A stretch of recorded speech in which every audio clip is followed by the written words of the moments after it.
Heyo everybody, Haku here with my double review for Juuni Taisen episodes 10 and 11, and boy is there going to be a journey, a dichotomy from the beginning of this review to the end. Massive spoilers for what happened in these episodes. If for some reason you were trying to watch this before watching the episode, probably watch the episodes first, because we're kind of pretty much at the end of the series, really. So, episode 10, which I'll talk about first, was not very good. It wasn't the worst episode of the show, but it wasn't very good. And then episode 11 was really good. And I guess more so because the end of this series, there have been a lot of complaints I had, and a lot of sort of holes or things that I thought I did wrong. But basically any story problems I had, episode 11 with the reveal at the end kind of said, okay, solved. Every complaint I would have had story-wise pretty much is solved. It all makes sense, really.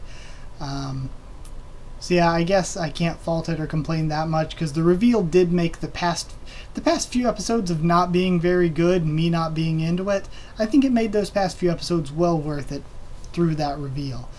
But leading up to that, wasn't that. 10 was still in that few episode downturn of not good episodes. But even though the story quality was solved and very good, the production quality, even I guess for both episodes, 11 was much better than 10. The production quality was still really down. I just thought while watching, I'm like, what happened to this show? And they talk about that with anime all the time, and I think Anime Guitarist just did a scene joking about it, where over the course of an anime, the animation or the art might start to suck. So they made a joke about the art started to suck however many episodes in. And I kind of feel that happened with this show, where the first few episodes looked great, and then we'd have some scenes here and there that looked great, but most of the stuff between those great looking scenes was really bad looking. And episode 10 was really bad looking. But starting off, my thoughts were, is Rabbit really dead? Really? That easy? That really happened? And also, yeah, what happened to this art? One of the first things in my little notes here. So we start off with a Tiger and Ox backstory, him rescuing her as a kid and all that. I don't need to go through it part by part. If you've already seen it, just discuss it. But one thing I like about this is we learn about Ox's character, and I said before how I thought he was going to turn out to have a redeeming character in the end. To me, he's still boring as hell, but he turned out to have a really redeeming character. He was just a boring character. But Ox pretty much says he does. He doesn't think too much about it. He just does what's right. He doesn't think too much about what's right. He just does it. And Tiger's character through this flashback seemed way off. It seemed like she went from crazy berserker to being really cool with everything Ox was doing really easily. She didn't try to just lash out at him and attack him like it feels like she should have. It feels like, going by what her character did in the past, she would try to lash out and kill him, and then he'd just kill her. And that'd be the end of her life. But yeah, he turns out turning her back to good by pretty much saying, you can't do the right thing without consciously deciding to. You can't just be righteous on accident. That was his basic speech and way of life. So pretty much he makes it, and he says that the people who aren't doing good, they should know and should acknowledge that it's not because they can't do good, but because they choose not to. So yeah, he's like, we can blame the bad stuff that happens to us on whatever bad stuff happened to us, like whether it's the lot we were given in life, the hand we were dealt, whether it's like nationality, war, race, and he brings up all kinds of stuff like that, and he's like, but even if we blame it all that, you can still do good even with all that against you. You choose to do good or to not do good. And that sort of makes Tiger try to be a better person. She becomes a warrior again. She basically relearns all the stuff that she unlearned, and she spends her life trying to meet him again, and that's why she returns to her family to be nominated for the Juuni Taisen. So, mega yandere, ultimate yandere. Then she ends up sacrificing herself with Ox, which is pretty sad because she was a really cool and interesting character. Rabbit's body is still fighting even though he's all cut up, and he gets cut up even more. And then Tiger was a great character and she died, and it just kind of kept reinforcing what I said. Every time they build up an interesting character, it dies, and we're left with Rat and Ox, who were boring. They build up, let me think, who were characters that I really enjoyed? They built up Monkey, who was really cool. easily killed. Built up tiger, easily killed. And it seemed like even the characters I didn't think were super interesting, that was just the thing. They'd build up a character, kill them. Build up a character, kill them. Even though up to that point, that's a fair complaint. Like I said, episode 11 kind of fixed that for me. But still, up until this point, I gotta say, judging as an episode by itself, it was a great death and kind of a show that was going downhill. But pretty much she asks Ox, I almost said Axe, because Ox was the next word. Oh God. She asks Ox to kill her to make sure she doesn't turn into the undead. So, yeah. Pretty much I'd give it 6 duels out of 10. It wasn't very good. Not a great episode. I'd still say above average though. I feel like Tiger's death to me was one of the better deaths in the series. I was disappointed during it because I was like, you're killing off one of the very few interesting characters you have left, or probably the most interesting character you have left. So I was like, what's happening? Please do not. So it was disappointing, but I do think it was a good death. So 6.5 for episode 10. Now let's talk about the real mean, episode 11. So with episode 11 at the very beginning, one thing I thought, because I remembered Ox running away from this battle and fight and all that with Rabbit, and I'm like, didn't Rabbit have a bunch of the Juseki? Has Ox actually been collecting these, or is he just running around? Oh yeah, I thought that because he was talking about finishing off Tiger, and I was like, well, if he finished off Tiger, then did he collect the Juseki? Did we see this? But either way, he starts thinking to himself, and I loved the first part of this episode here, where throughout the whole fight, I guess you could call it a fight with Rabbit. It was kind of not just a punch and kick at each other type of fight. It was more strategic and really drawn out for suspense, and not drawn out in a bad way.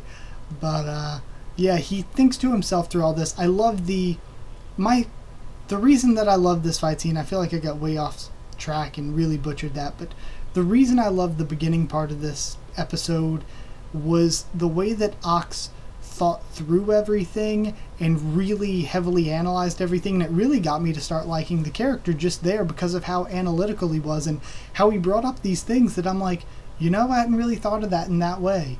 But he says, each participant kind of had a way to cheat the normal game. Dragon could just fly up into the air and wait out for everybody to kill themselves, Rabbit being the obvious one. And he's like, most of the big players here had a way to cheat it. And then he was like, maybe putting in Tiger was the way that I had the way to cheat it. So that was an interesting way to go through that.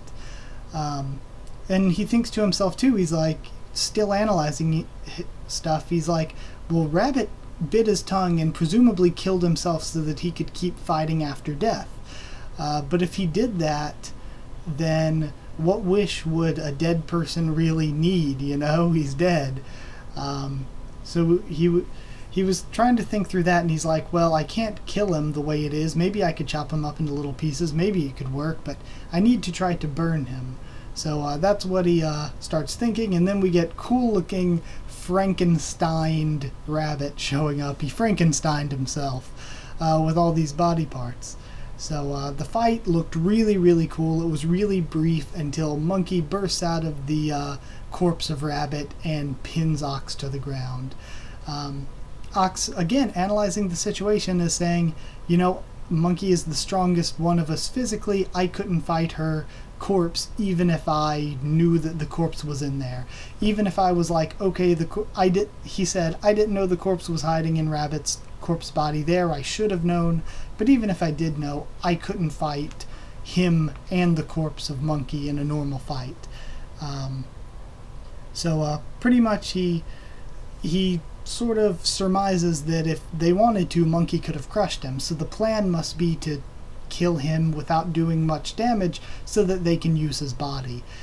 So pretty much his plan then is to try to kill himself so that his body doesn't, because he says it's the right thing, he wants to do the right thing. If his body falls into Rabbit's hands, his abilities could be used for a bunch of evil. So the right thing would be to kill himself so that Rabbit doesn't get his body. So that's kind of the idea that he goes with.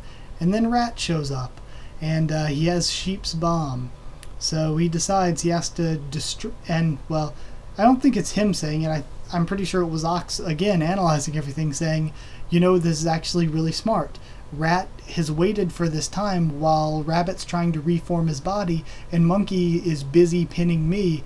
This is the one time that he can destroy them both at the same time, because if he destroyed one, then he'd still have to worry about the other. So this is Rat's, one time to do this. So Rat asks him, what's his final wish and all that, but Rat says that, Ox thinks to himself that, Rat, even if he's a bad person, at least he's better than letting Rabbit continue on his rampage. So he tells Rat just to do the right thing. And he mentions right before he dies, he thinks to himself he feels like he's met Rat before, which again is what everybody else has said, and it's great. It's great that every character said that, and we lead into the great reveal when Rat wins and gets the antidote. So at first, and excuse me if my notes are a little jumbled at first, because I was trying to figure out what was going on for the first few seconds, but it's great, because Duodecouple wants to interview him to make a chronicle of his experience and all that. So Rat refuses, and then he dies, and then he refuses again, dies, and does this 9 times, and we get to see him do it 9 times. And then it flashes through a bunch of times where he's killed in ways that the other people in the place would kill him. He was shot down like Pig would do, or eaten by birds like what would happen from Rooster. So we find out that he tried to decline this. I think he tried to decline this 100 times and died 40 times out of those 100.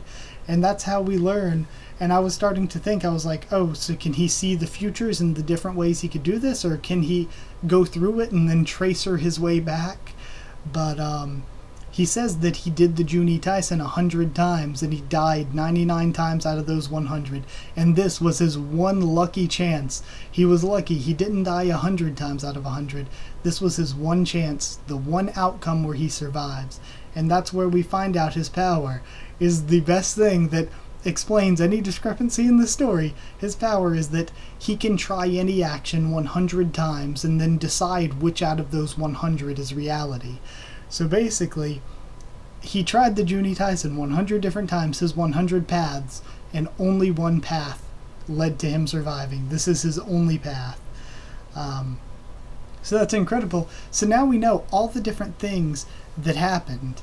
Just to discuss it real quick before moving along, everything that happened seemed so convenient or anything because it was convenient. 99 times out of 100, Rabbit would have probably won, or Ox could have won, Tiger even could have won, and all of these different things could have happened. He could have died from the very beginning, being blown up if Sheep actually made it through with his plan, and he just found this lucky time when all the strategies aligned, when Tiger killed Sheep so that he could get the bomb, when Ox survived so that Rabbit and Monkey would be there at the same place at the same time.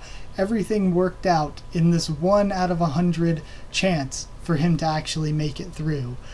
So he had to live through or experience himself dying 99 times, but he was able to make it out because of the one time. Which I think it's incredible, and it explains all the different things, because any character that seemed weak or unimportant, in another one of those timelines, they could have been a huge star and very successful. But this was the one time that just worked out the way it did for him to make it. Which I just think was great. And they mentioned the story of the Zodiac, where the mouse made it through by riding on the ox and all that, and he came in first from that. So I'll need to see that story. That story is probably very, very heavily influential on the story we saw, though. The story we saw is very much probably allegorical or just super similar to what happened in that Zodiac story. But either way, let me find out what I'm where I'm at here. So basically he said that Monkey asked for him to stop her if she becomes a zombie and suggested the bombs to do so, and that's how we knew about all that. And explaining that he was giving credit, and he gave credit earlier to Tiger, he gave credit to Monkey. He was like, if Tiger hadn't done what she did in this version, this outcome, if Monkey hadn't done what she did in this version, this outcome, telling me that, if both of those things didn't work out right, I wouldn't have survived this time over. So he says, it's like it's not on him. He didn't survive alone and stuff. He also thinks, he's like, I couldn't find out Monkey's plan in any, or he even says it, I think, I couldn't find out what Monkey's plan for peace was in any of these paths. And then I love he uses his power to try his 100 options again, and he decides to, instead of saying, because we see one other path he could have taken, instead of saying, what was it? Instead of saying, I think it might have been a bluff, he says, oh, I guess it was a bluff. And that path, he said that 3 out of his 100 paths led to Duodecouple explaining Monkey's plan to him, so he used one of those to learn about her plan. And Duodecouple says that Sharyu wanted to use her ties to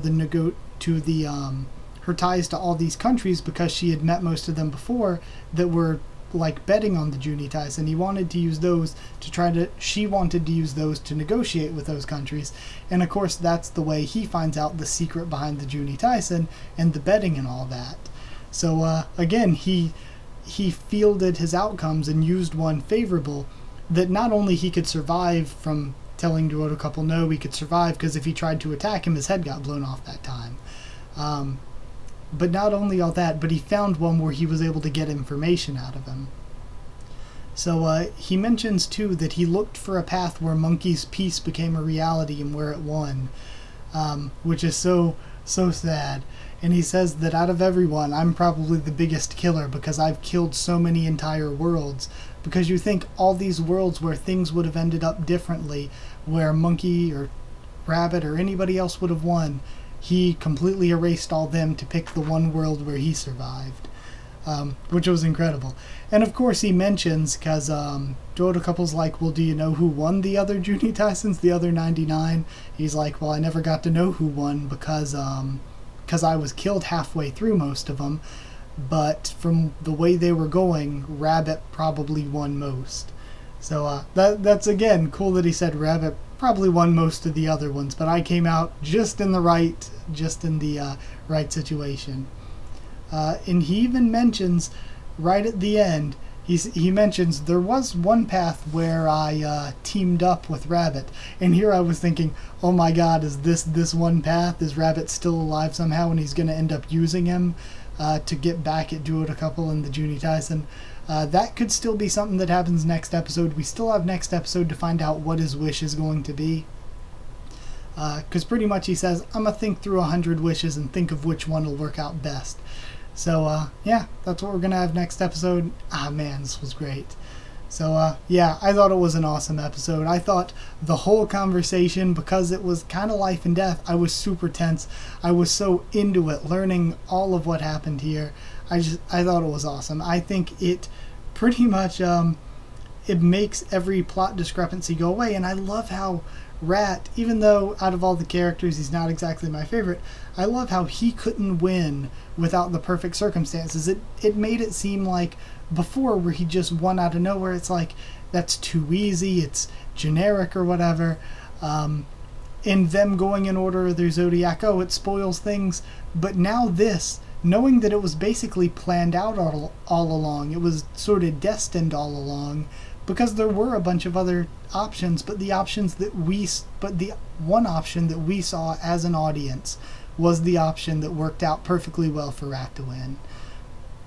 So I don't know, I thought that was absolutely great. So yeah, I suppose that's it. So yeah, 9.5 paths out of 10. I would give it a 10 out of 10 perfect score, but there are just some things at the beginning that did kind of bug me a little bit, so I'm not going to give it quite perfect. 9.5 out of 10. That was an incredible ending to the game, and I'm actually looking forward. This has gotten me back into the series because it allows me to forgive all the things I complained about before. Just this one reveal allows me to forgive it because it makes it all make logical sense. So yeah, I'm excited for next week's episode. Hope you enjoyed this week's, and I hope you enjoyed my review. Like, if you did like it, comment down there to tell me what you thought of, I don't know, what you thought of this episode or these two episodes, what you thought of my thoughts on them. Yeah, like, comment, subscribe for more Juuni Taisen, much more on the channel. Follow on Twitter if you want. I'll try to keep you updated there and stuff for the channel. And if you want a link to our Discord server, Just asking, I'll give you one. That's it. Thank you once again for watching. I'll see you all next time.